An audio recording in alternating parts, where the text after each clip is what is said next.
मैं समझा दूंगी, कान में तेल डालकर गरम गरम। ये कल तक सारे यहीं पे लोगों को मुझे पूरा यहाँ से लेके एंड तक सफाई चाहिए। दरवाजे से निकलकर भागना पड़ा। ये हालत आज दिल्ली के मुख्यमंत्री की हो गई है।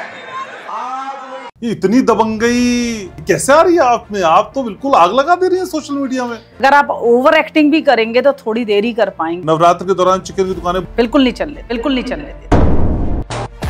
आप लोगों से अपील करना चाहती हूँ कि नवरात्रे के पावन अवसर पर धर्म में सपोर्ट करें। मीट व्यापारियों से अपील है कि इसको ना चलाएं। ये नवरात्रे अपनी अपनी दुकानों को आप सब बंद रखें। हिंदुस्तान में रहते हैं तो हमारे भगवानों का सम्मान करना पड़े, हमारे भगवानों का सम्मान करना पड़े। सम्मान थोपा भी जाता है। क्या आपको लगता है ये गैप को मिटाना बहुत जरूरी है कि जो सरकार सोच रही है वो अधिकारी समझे? नेता के तो आवाज में ताकत होती है, अधिकारियों की कलम में ताकत। लेकिन आप अक्सर खफा छोटे अधिकारियों से ही होती हैं। हमेशा होती हैं। मेरे सदन की वीडियो देखिए। पार्षदों के पास आते हैं तो हम बताते हैं हमारे हाथ तो झुंझुना है, वह क्या देंगे। अधिकारियों के पास जाते हैं तो वो हमें बताते हैं जी हमारे हाथ भी झुंझुना। जो एनक्रोचमेंट वाले लोग हैं वही सबसे ज्यादा वोट देते हैं। मैम आप उन्हीं को फटकार रही हैं। मैं समझा दूंगी, कान में तेल डालकर गरम गरम। ये कल तक सारे यहीं पे लोगों को मुझे पूरा यहाँ से लेके एंड तक सफाई चाहिए। ये ठीक करो जी। यातायात को बंद नहीं कर सकते। आपको दुकान ये इसलिए नहीं दी हुई कि दुकान कम चले और पटरियां बाहर ज्यादा चले। और जो पार्किंग के नाम पे हो रहा है वो तो माफिया है पार्किंग के, वो तो माफिया है पार्किंग के, फुली माफिया। पूरे क्षेत्र के कबाड़ी की दुकान बना दे। सीरियसली समझ रहे किसी बात को? मोड़ पर पूरे में जाम रहता है, तुम लोग क्यों ऐसे कर रहे हो? किसका आशीर्वाद चल रहा है तेरे पर भाई?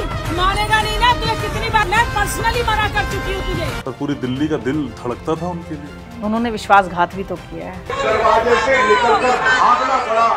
ये हालत आज दिल्ली के मुख्यमंत्री की हो गई। दिल में कहीं ना कहीं सुइयां भी तो चुभोई हैं।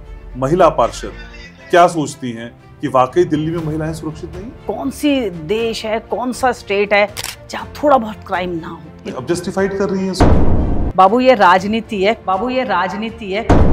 महिलाओं को हमेशा सुरक्षा में रखा गया है। कभी पिता की सुरक्षा, कभी भाई की सुरक्षा, कभी पति की सुरक्षा। मेरे फादर बहुत बोल्ड थे। वो मौका उन्होंने आपको दिया? नहीं, बिल्कुल नहीं दिया। मैं उस समाज से बिलोंग करती हूँ जहाँ महिलाओं को उड़ने की आजादी नहीं होती। मैं आपकी चेहरे की आभा के साथ आंखों में नमी भी देख पा रहा हूँ। हो सकता है कि मेरे फादर मुझे सपोर्ट करते हैं, मैं कुछ और ही।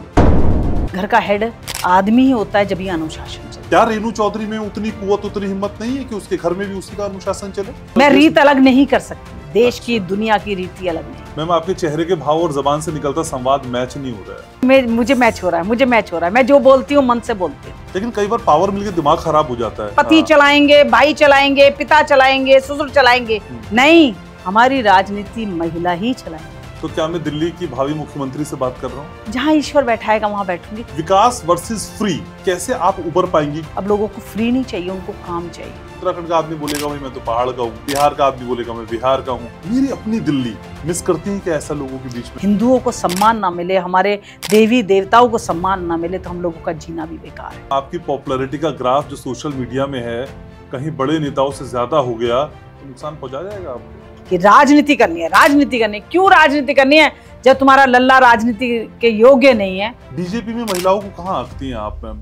एक फोटो तक, एक वार्ड तक या फिर शिखर तक? आपकी काबिलियत आपको आंकती है, आप कहाँ पर खड़े होते हैं। भारतीय जनता पार्टी मेरी रूह में है, मेरी आत्मा में है, मेरे सिद्धांतों में है। तो यही सोचती हूँ भारतीय जनता पार्टी में ही।